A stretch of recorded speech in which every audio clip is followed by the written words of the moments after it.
오늘 본문의 핵심은 예루살렘으로 향하는 바울의 여정에 대한 두 번의 애언입니다. 첫째는 바울 일행이 밀레도에서 출발해 수로에 이르렀는데 그곳에 있는 제자들이 성령의 감동을 받아 말하기를 바울이 예루살렘에 가지 않는 것이 좋겠다고 권유합니다. 그리고 두 번째는 바울 일행이 돌레마이를 거쳐 가이사랴에 도착했는데 예루살렘에서 온 아가보라는 예언자가 찾아옵니다. 그리고 바울의 허리띠를 풀어서 그것으로 자신의 손과 발을 묶고 다음과 같이 말합니다. 성령께서 이렇게 말씀하십니다. 예루살렘에 있는 유대인들이 이 허리띠의 주인을 바로 이와 같이 묶어서 이방인들에게 넘길 것입니다. 이 말을 듣고 바울 일행과 그곳에 있던 사람들이 바울에게 예루살렘에 가지 말라고 간청했습니다. 바울은 이처럼 한 번도 아니고 두 번에 걸쳐서, 그리고 보통 사람들의 권유도 아니고 기도하는 하나님의 사람들이 성령을 받아서 간곡히 권하는 이 간청을 뿌리치게 됩니다. 우리는 본문의 이 내용을 접하면서 어쩌면 혼돈을 경험하게 됩니다. 분명히 바울을 향한 이 두 번의 경고가 성령 안에서 주어진 것이라고 성경은 말하고 있습니다. 그런데도 바울은 이 성령의 경고와는 아주 대조적으로 예루살렘을 향한 여정이 자신의 소명이라고 분명히 주장하고 있습니다. 그렇다면 우리는 어떻게 이 성령의 권고와 그 경고에 반하는 바울의 그 행보를 조화시킬 수 있을까요? 본문의 바울뿐만 아니라 오늘 주님을 따르고 있는 우리도 이와 비슷한 선택의 순간을 왕왕 직면하게 됩니다. 내가 가는 길이 분명 고난과 고통이 가로막고 있음을 훤히 알고 있는데, 그럼에도 불구하고 다른 사람들의 권유와는 다르게 나는 나의 길을 가야 하는 경우가 있습니다. 어쩌면 참으로 위험스럽고 바보스러운 선택 혹은 어리석은 선택으로 보입니다. 이러한 선택의 순간에 직면한 우리들에게 사도 바울이 어떻게 응답하고 있습니까? 이렇게 말합니다. 왜 이렇게 울면서 내 마음을 찢어 놓습니까? 나는 묶이는 것뿐만 아니라 주 예수의 이름을 위해 예루살렘에서 죽는 것까지 각오하고 있습니다. 생사를 초탈해 있는 한 소명인의 모습을 발견합니다. 예수님의 말씀처럼 이는 자기 양들을 위해 목숨까지도 아끼지 않는 참된 목자의 모습입니다. 그는 참으로 그리스도의 친구였던 것입니다. 바울의 이와 같은 면면을 우리가 어떻게 알 수 있습니까? 사도행전 20장 17절로 27절에 그의 대략이 나와 있습니다. 바울은 밀레도에서 이제 예루살렘으로 떠나기 전에 에베소의 장로들을 불러서 다음과 같이 자신이 살아왔던 지난날을 회고합니다. 이렇게 적혀 있습니다. 내가 아시아에 도착한 첫날부터 여러분과 함께 모든 시간을 어떻게 보내왔는지 여러분은 잘 압니다. 나는 겸손하게 주님을 섬겼고 유대인들의 음모 때문에 눈물을 흘렸고 고난을 당하며 주님을 섬겼습니다. 여러분에게 도움이 될 만한 것은 어떤 것도 빼놓지 않고 말했고 공적인 자리에서 또한 집집마다 다니면서 여러분에게 설교하고 가르쳤습니다.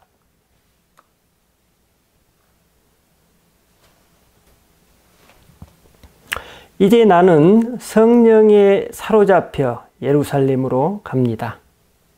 거기서 내게 무슨 일이 일어날지 전혀 알지 못하고 다만 성령께서 내게 알려주신 대로 내가 다니는 도시마다 투옥과 환난이 기다리고 있다는 것을 압니다.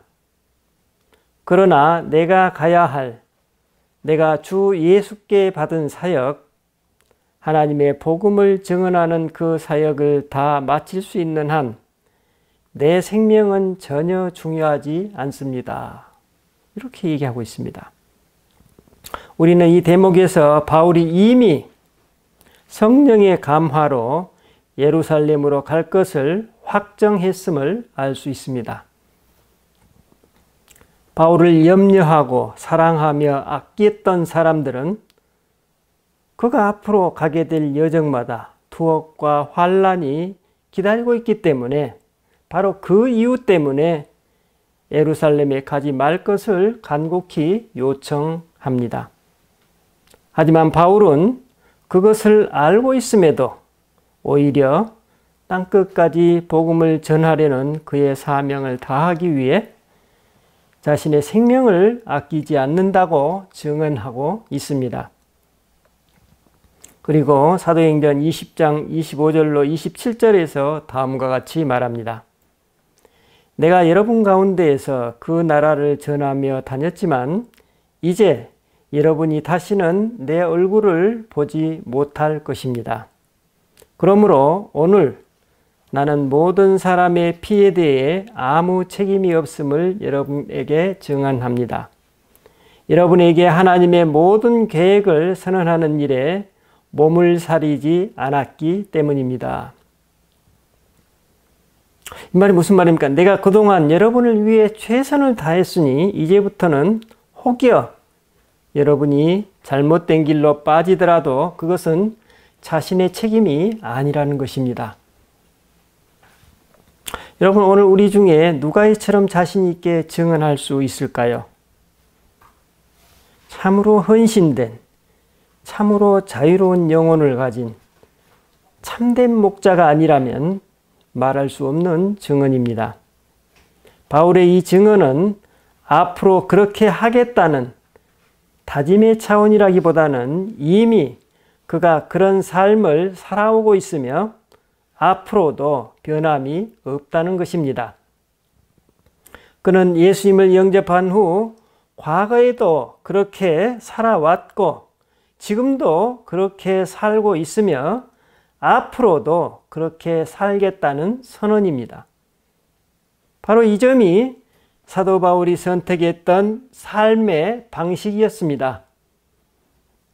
그러니 본문에서 소개되고 있는 두 차례의 이 예언은 바울의 선택, 즉 영분별의 삶이죠.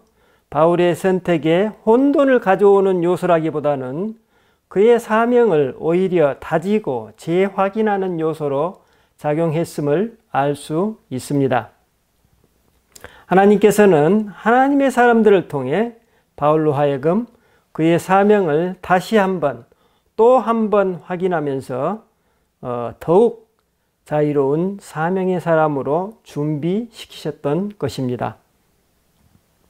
바울은 이처럼 그의 삶에서 직면하는 분별과 선택의 순간순간마다 상황 논리에 빠지지 않고 항상 복음의 본질과 핵심을 붙잡았던 것입니다.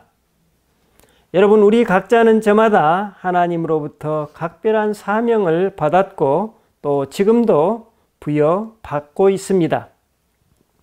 하지만 우리는 삶을 살아가면서 시시때때로 변하는 삶의 환경과 그 상황으로 인해 내가 주님으로 받았던 처음의 사명, 본래의 사명, 혹은 사명의 본질을 놓쳐버리거나 그 사명을 변질시켜버리는 경우가 종종 있습니다. 우리는 이때 삶의 본질적인 측면을 고민하는 것이 아니라 부차적인 요소에 매달리다가 오히려 혼돈 속으로 빠져버립니다. 우리는 그 혼돈의 어둠 속에서 깊은 고통과 번민과 갈등을 경험합니다. 여러분, 본문의 바울 사도가 만약 상황 논리에 의지해서 자신의 사명을 변질, 왜곡시킬 수 있는 근거를 찾으려고 했다면 그럴듯하고 합리적인 이유가 얼마나 많았겠습니까? 오늘 본문에 따르면 바울 그 자신이 아니라 그의 동료들과 교우들이 먼저 예루살렘에 가지 말 것을 강권하고 있습니다. 그러나 그는 성령의 지시를 근거로 또 모든 주변 사람들의 동의와 함께 자신의 계획을 변경하거나 취소할 수도 있었습니다. 그의 과거의 경험도 또한 마찬가지입니다. 그동안 그의 삶의 여정에서 수도 없이 많은 모함과 근거 없는 고발, 고소를 경험했고 감옥에 갇혔으며 심지어는 죽음에 이르는 고초와 억울한 폭력을 당하기 일쑤였습니다. 이런 경험을 했던 그였다면 그의 몸의 상태는 과연 어떠했을까요? 아마도 그의 몸에 성한 곳이 별로 없었을 것입니다. 오늘 우리가 만약 내 삶의 현장에서 이런 경험을 했다면 내일의 삶에 대한 나의 입장은 어떨까요? 그런데 이후 그의 삶이 어떠했습니까? 우리는 성서 일과를 따라서 지난주 바울이 로마에 이르는 삶의 여정을 살펴보았습니다. 얼마나 많은 고초와 우여곡절이 있었습니까? 그는 로마를 향해 떠나기도 전에 무차별적인 폭력을 당했고 살해의 협박과 위협을 당했고 또 2년 이상을 모함과 무고로 감옥에 갇혀 있어야 했습니다. 아마도 어지간한 사람은 이 기간에 이미 선교 여행을 포기해 버렸을 것입니다. 이뿐만이었습니까? 그는 재판을 받기 위해 로마로 향하는 뱃길에서도 여러 어려움을 경험합니다.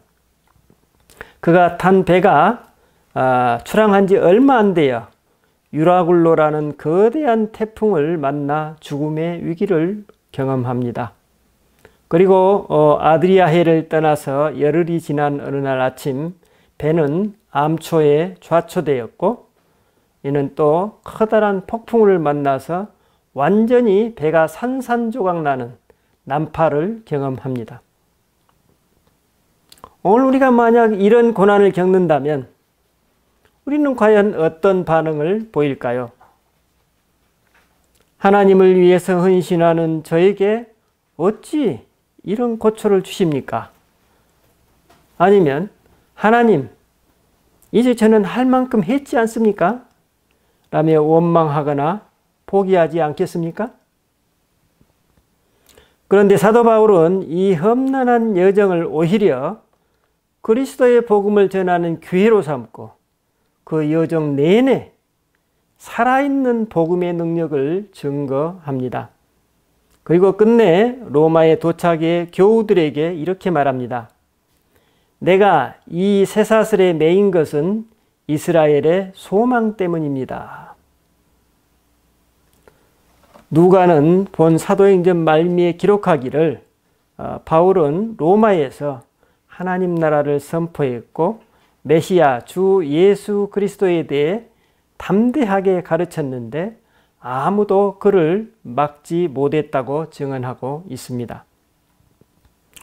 여러분, 그렇다면 우리가 바울과 같은 복음의 본질을 바울과 같이 복음의 본질을 살아야 하는 이유가 어디에 있습니까? 그렇습니다. 그것은 희망 때문입니다. 그리스도 안에 있는 희망을 보고 체험하기 때문입니다. 하나님은 우리를 자학적인 메조키스트로 부르신 것이 아니라 그리스도 안에 있는 그 희망을 품고 오늘도 그 희망 속으로 우리를 부르고 계신다는 메시지입니다. 저는 지난 주말에 파친코라는 소설을 읽었습니다.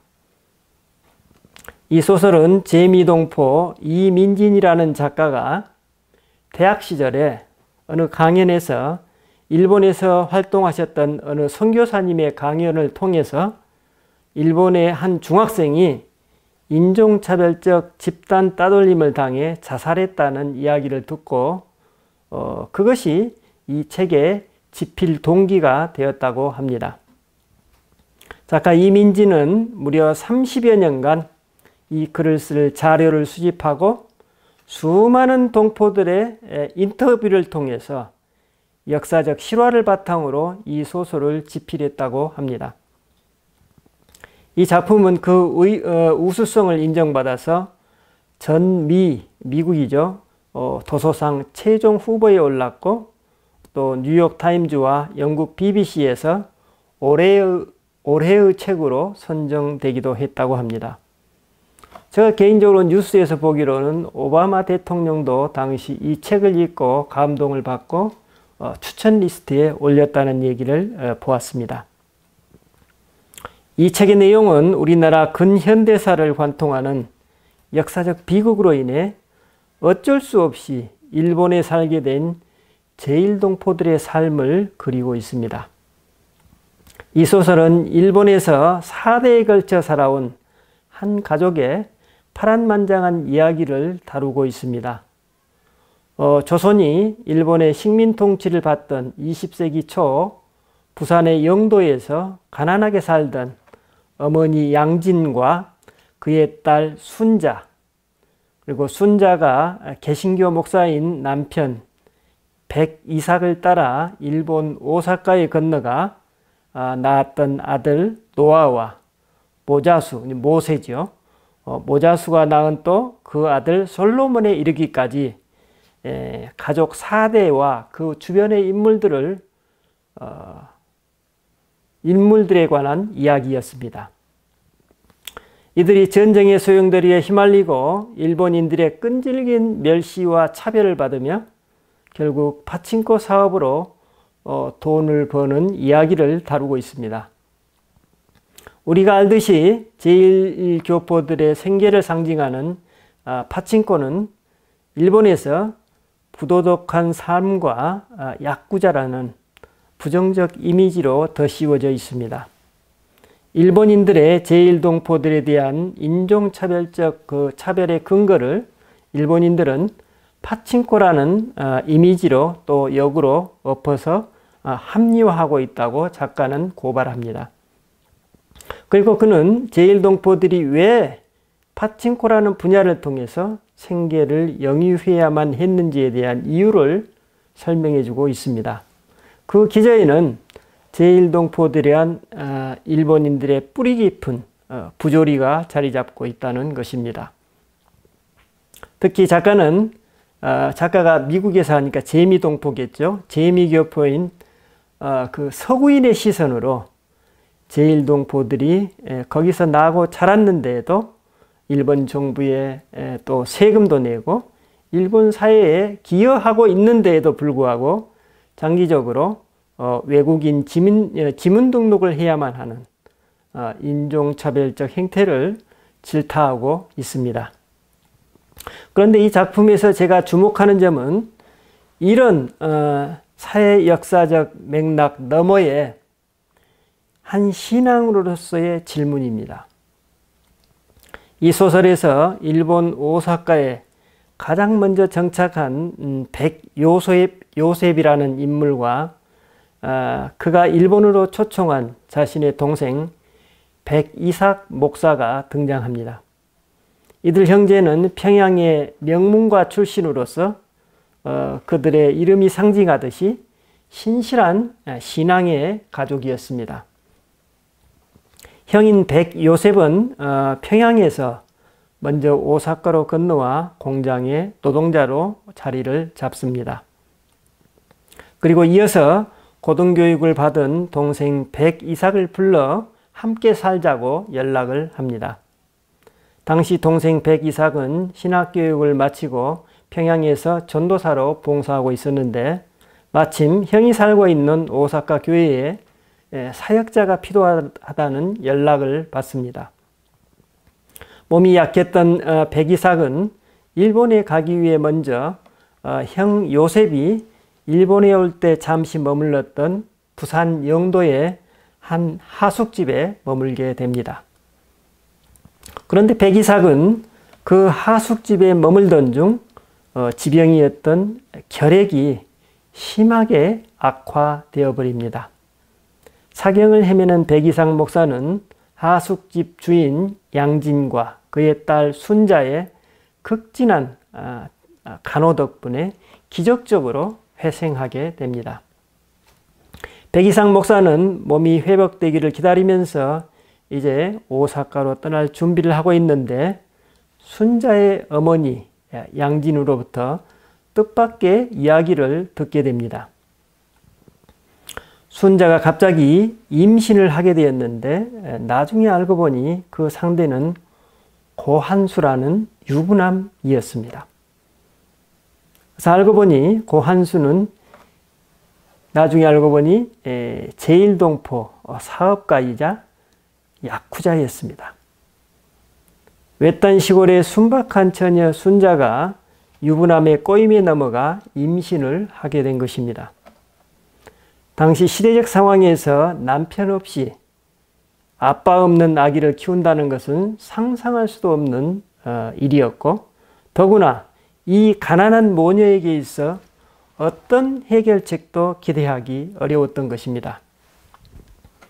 불쌍한 딸의 장래를 생각하면서 속으로 끙끙 앓다가 어머니 양진이 이 사태를 어떻게 했으면 좋겠는지 당시 거기에 머물고 있던 백이삭 목사에게 상담을 하게 됩니다. 어머니 양진에게 있어 이 세상에 신뢰할 수 있었던 단 한 사람은 바로 백이삭 목사뿐이었기 때문입니다. 그래서 백이삭 목사는 기도하고 고민 끝에 자신이 양진의 딸 순자와 결혼하겠다고 합니다. 그리고 함께 오사카로 가서 살겠다고 제안합니다. 백이삭 목사는 부산의 한 선배에게 그 선배 목사에게 자신이 결혼하게 된 이유를 설명합니다. 얼마 전 각혈을 토하며 사경을 헤매던 자신을 3개월 동안이나 간호하며 사심없이 그 모녀가 자신의 생명을 구해 주었다는 것입니다. 백 목사의 입장에서 순자 모녀는 생명의 은인이었습니다. 그러니 이제 그야말로 어려움에 처한 그 모녀를 자신이 돕고 싶다는 것이었습니다. 그리고 그 아기는 선지자 호세아처럼 자신이 친자로 삼아 기르겠다고 했습니다. 그들은 바로 며칠 후에 결혼식을 올립니다. 이렇게 해서 벼랑 끝에 선 한 여인이 그 구원을 경험하고 이제 일본 오사카에서 이방인으로서의 삶이 시작됩니다. 하지만 오사카에서의 삶은 철저한 고립과 차별과 극도의 가난과 고통으로 점철됩니다. 특히 교포 교회 목회자로서 이루 말할 수 없는 열악한 환경과 사례비도 없이 목회하면서 삶을 이겨내야 했습니다. 순자는 이 와중에 고한수의 아들 노아를 낳고 또 이어서 남편 이삭의 아들 모자수를 낳습니다. 그런데 어느 날 백이삭 목사가 신사참배를 소홀히 한다는 이유로 감옥에 수감됩니다. 순자는 가난한 살림살이에도 감옥에 갇힌 남편, 결핵으로 몸이 약한 그 남편을 위해 매일매일 최선의 도시락을 그 감옥에 넣어줍니다. 그러나 그 도시락이 남편에게 전달이 됐는지 안 됐는지는 알 수 없습니다. 하지만 거의 죽음에 다다른 사람들만 감옥에서 불과 얼마 후에 미리 며칠 전에 미리 내보내는 그들의 관습에 따라서 남편 백이삭 목사는 거의 시체가 되어서 겨우 집으로 돌아와 죽음을 맞습니다. 이후 그 형 요셉 역시도 일자리를 찾아 나가사키에 가서 미군의 포탄에 폭격으로 그의 몸에 깊은 화상을 입게 됩니다. 작가가 아마 그때 마지막 폭탄이라고 하는 것을 봐서 원자폭탄이었던 것 같습니다. 그는 수년간의 투병 생활 끝에 죽음을 맞지만 그 와중에 남아있는 가족들은 그의 약값을 충당하느라 극심한 생활고를 겪게 됩니다. 하지만 요셉 부부와 이삭의 가족은 이 어려운 순간순간마다 보이지 않는 손길에 의해 구원을 경험합니다. 순자의 첫 아들 노아는 공부를 잘해서 일본 명문 와세다 대학교에 입학하게 되고 작은 아들 모자수는 일찍이 파친코 사업을 배워 사회적 기반을 잡아갑니다. 하지만 첫 아들 노아는 대학교 3학년 때 우연히 자신의 출생 비밀을 알게 됩니다. 그의 학비 후원자였던 야쿠자 고한수가 바로 자신의 친아버지임을 확인한 것입니다. 그는 그 충격으로 16년째 가족과 연을 끊고 살다가 마침내 어느 날 순자를 만나고 어머니 순자를 만나고 헤어진 직후 곤충 자살을 하게 됩니다. 여러분, 이런 모든 삶의 질고 속에서 살아남은 혈육 순자의 둘째 아들 모자수는 요코하마에서 파친코 사업으로 막대한 부를 일구게 됩니다. 그리고 모자수의 아들 솔로몬은 아버지 모자수의 전폭적인 지원과 사랑으로 좋은 교육을 받게 되고 미국의 명문대 콜롬비아 대학교에서 경제와 경영학을 공부하여서 아버지의 소원대로 영국계 국제금융회사에 취업하게 됩니다. 출중한 실력과 또 아버지를 닮은 그 사업가적인 기질로 직장 생활을 잘 시작했지만 솔로몬은 일본인 직자 상사의 배신으로 어이없게 회사를 그만두게 됩니다. 탁월한 실력과 능력으로 조센증이라는 냉소를 뚫고 일본 주류사회에 당당히 진출하고자 했지만 여기까지가 그와 그의 가족의 한계인 것 같았습니다. 솔로몬은 다시 취업을 하는 것을 내려놓고 아버지 모자수의 파친코 사업을 계승하게 됩니다. 제가 느끼기에 여기까지가 이제 이 줄거리인데 제가 느끼기에 작가는 아버지 모자수의 그 파친코 사업을 기반으로 이제 아들 솔로몬을 통해서 아버지의 사업가적인 기질과 아들의 국제 감각이 만나서 본격적으로 이제 기업가로서의 미래를 암시하는 그런 내용으로 글을 냈습니다.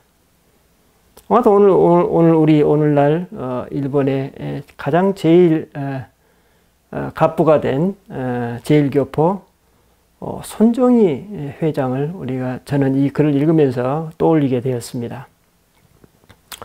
저는 방금 이 내용을 소개하면서 제가 주목하는 것은 이러한 삶을 살아온 당사자로서 또 한 신앙인으로서의 질문이라고 말씀드렸습니다.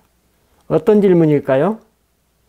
우리는 두 사람의 입장에서 질문할 수 있습니다. 첫째, 요셉의 입장에서 보면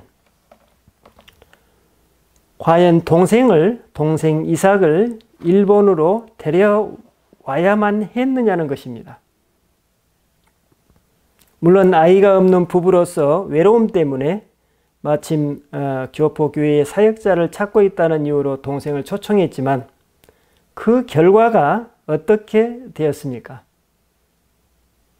형으로서는 차마 견딜 수 없는 동생의 그 어이없는 죽음에 대한 질문입니다. 과연 동생의 삶에 대한 동생의 삶에 하나님은 어디에 계시냐는 것입니다. 또 하나, 동생 이삭의 입장에서 가지는 질문입니다.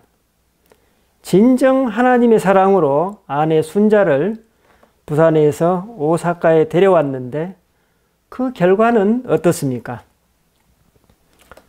풍족하고 넉넉한 생활까지는 기대하지 않았지만 궁핍한 그런 일본 목회자의 삶과 자신의 감옥 생활, 아이들의 양육, 그리고 나중에는 시어머니와 또 형 요셉의 치료비까지 자신의 온몸으로 벌어야 했던 아내 순자를 일본으로 데려와야만 했던 이유가 과연 어디에 있냐는 것입니다.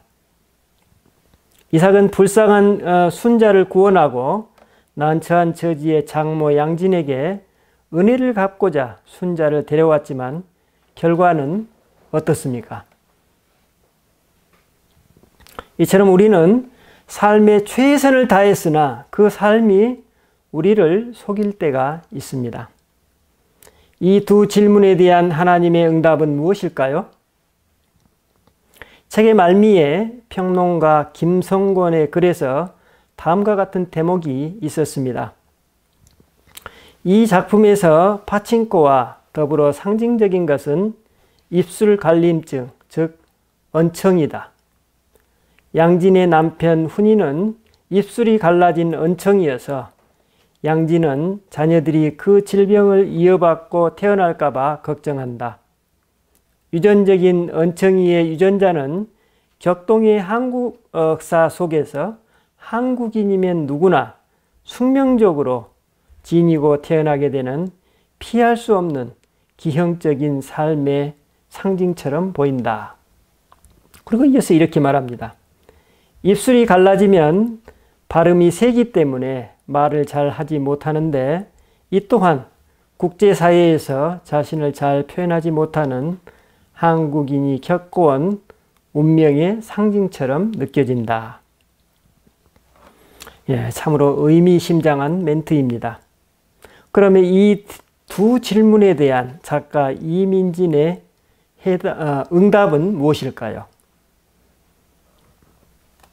이 책의 말미에 순자가 남편 이삭의 무덤에 갔을 때 다음과 같이 묘사합니다.